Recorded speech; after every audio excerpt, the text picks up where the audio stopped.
Let me read to you a passage from the 12th chapter of St. Matthew's Gospel, verses 14 to 21.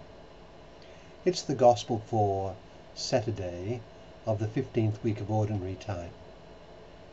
St. Matthew writes, "The Pharisees went out and took counsel against Jesus to put him to death. When Jesus realized this, he withdrew from that place. Many people followed him, and he cured them all. But he warned them not to make him known. This was to fulfill what had been spoken through Isaiah the prophet. Behold, my servant whom I have chosen, my beloved in whom I delight. I shall place my spirit upon him, and he will proclaim justice to the Gentiles. He will not contend or cry out, nor will anyone hear his voice in the streets. A bruised reed he will not break, a smouldering wick he will not quench, until he brings justice to victory. And in his name the Gentiles will hope." That's from Matthew chapter 12, verses 14 to 21. And what does it suggest to us? Well, as we think of the course of history, one great theme is the presence of power. Power ebbs and flows, it rises and falls, it has its impact and it wanes. There are persons in history who gather power and exercise it in various ways, and it is often taken from them. The common man without power, caught up in the stream of history, looks to power to gain the help he needs. He may look to those who are powerful in human society, or he may look to the supernatural powers above.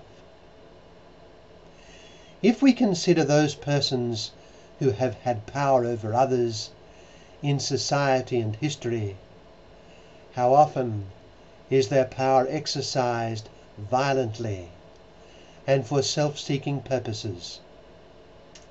Consider the powerful ones in the past: Alexander the Great, Julius Caesar, Genghis Khan, Napoleon Bonaparte, and many others.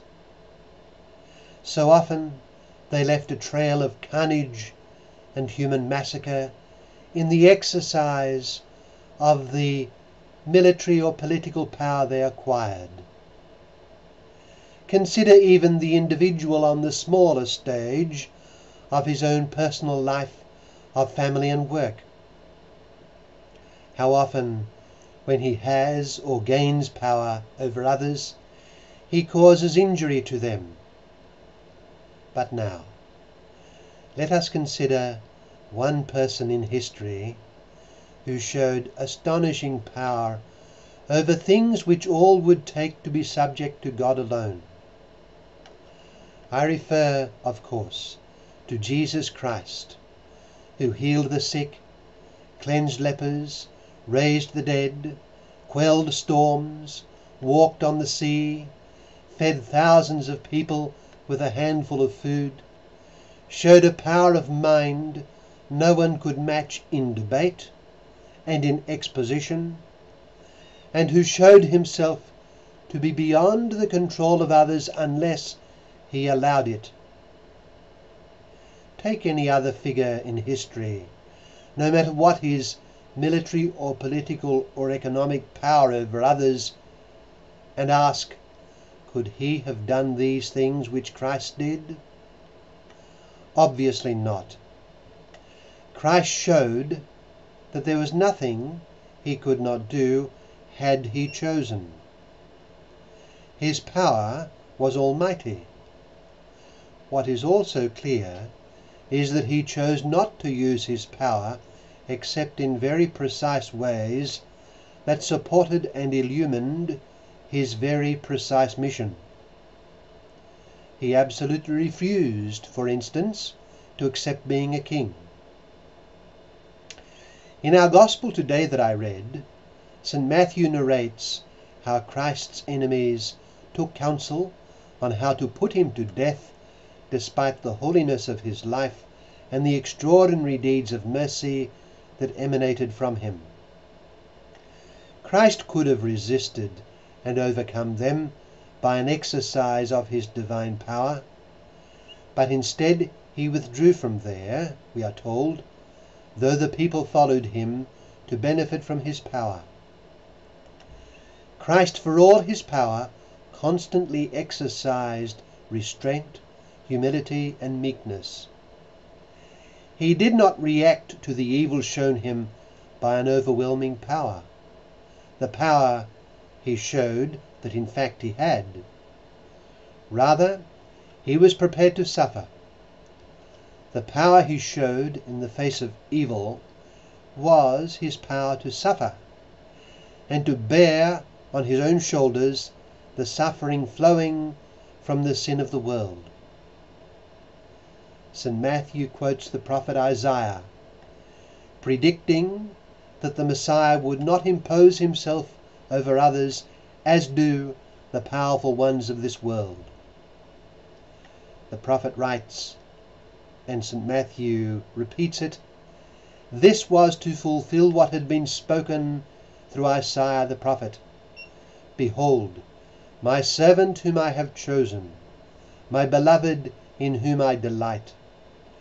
I shall place my spirit upon him, and he will proclaim justice to the Gentiles. He will not contend or cry out, nor will anyone hear his voice in the streets. A bruised reed he will not break, a smouldering wick he will not quench, until he brings justice to victory.